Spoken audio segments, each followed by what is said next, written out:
Hello everyone. Today in our grammar tips we're going to be looking at a complicated one.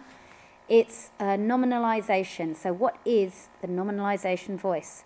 Well, it's one that you won't have used in everyday life because you're not kind of Victorian or someone out of Charles Dickens.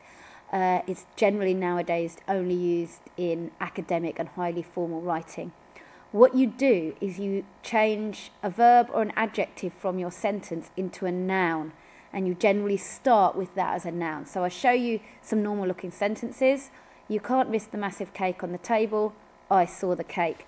Now in all these cases it goes subject, verb, object. Subject, verb, object. They're normal active tone sentences.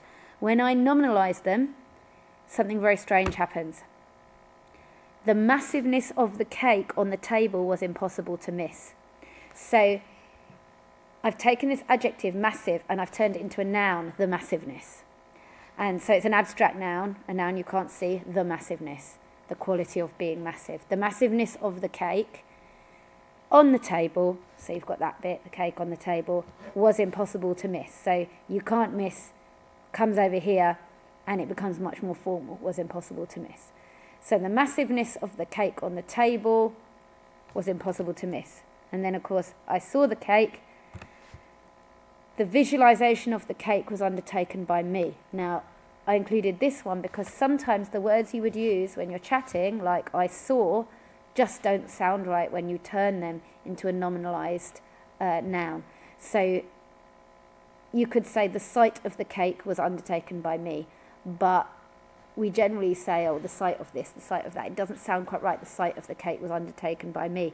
But the visualization of the cake was undertaken by me sounds a bit better. Yeah. So it sometimes prompts you to use a different word, which is one of the ways that it works. So why is it useful? When is it useful? Well, the good news is, for those of you thinking this is quite complicated, it is useful only in specific settings, which are essays, and you don't have to use it in every single sentence in an essay, because the first thing it does is it adds gravity. So even within an essay, you would probably only use it for topic sentences or really key points. If you really want a point to sound very clever, very considered, that's when you use it. And then you can use just the rest passive, sometimes active, but mainly passive sentences. But the nominalisation just for the really important bit. The other thing that it does is it pushes you to explain more. So I'm going to show you some examples below.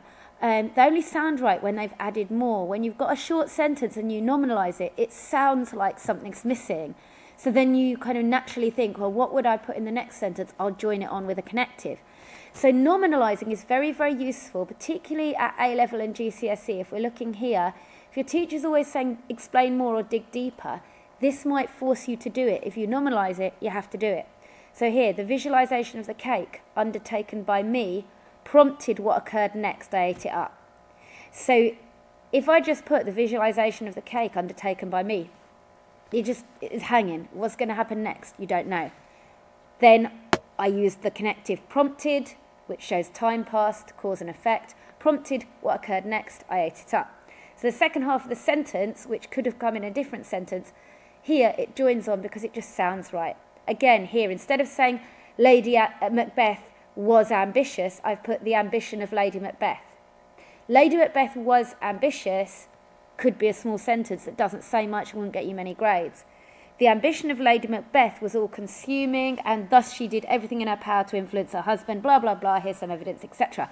Don't put that in your essay, but you see what I mean, yeah? If you just said Lady Macbeth was ambitious, the temptation could be to put your full stop somewhere around here. But if you do it this way, you find that you're pushed on to explain yourself more and add more evidence. So there's two uses for this. The first one is it does make you sound clever and it adds gravity. And the second one is it does push you to explain more. So it has got a use. And that's why it's only used in essays. Thank you for watching. I promise we will have a less complicated one next week.